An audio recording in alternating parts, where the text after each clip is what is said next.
Ebola, coronavirus. Les épidémies sévères coûtent selon la Banque mondiale 570 milliards de dollars par an. Alors pour financer la lutte contre ces fléaux dans les pays en voie de développement, l'institution a créé en 2017 un instrument financier original, les Pandemic Bonds. Des sortes d'assurances, voici comment ça marche. La Banque mondiale émet ses obligations pandémiques, achetées par des investisseurs, hedge funds, fonds de pension, gestionnaires d'actifs. En échange, ils encaissent jusqu'à 12% d'intérêt.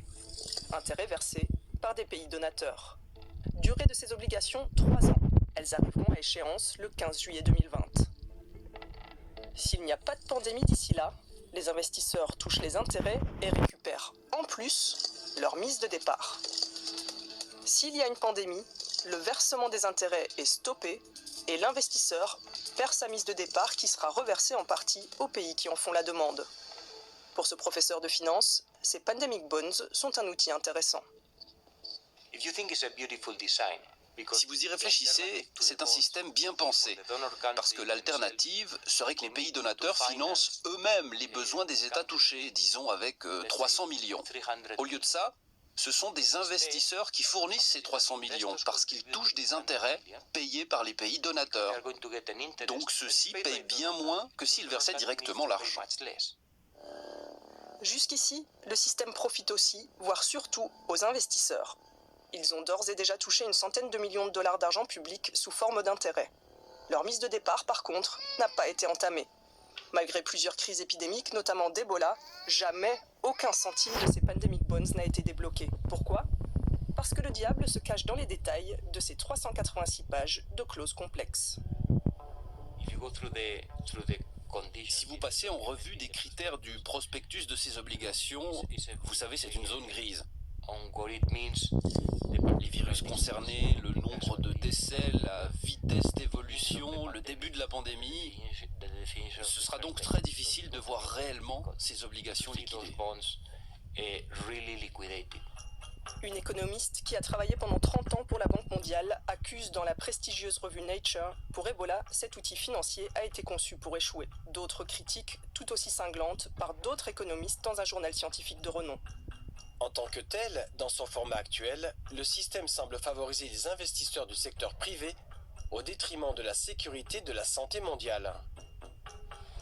Nous sommes allés voir Médecins sans frontières qui intervient lors de ces épidémies pour avoir leur avis.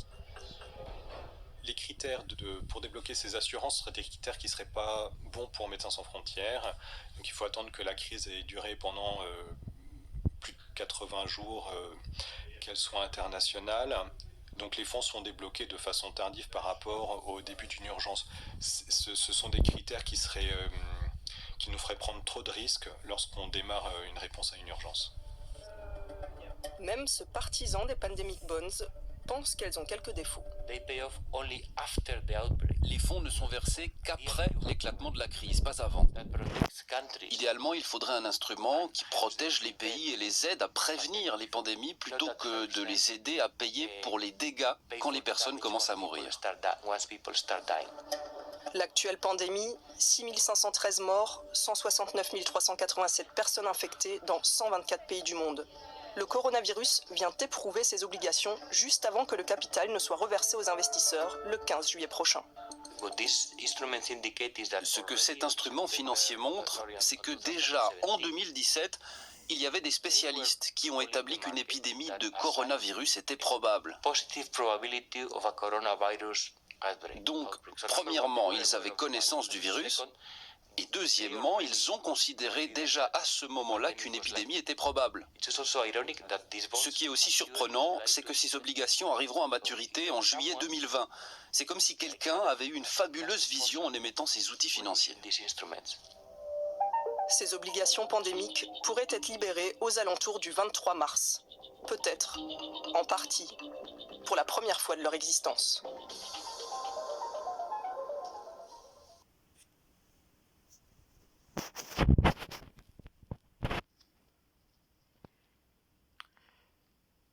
Ce qui prouve matériellement que le virus a été propagé dans l'air.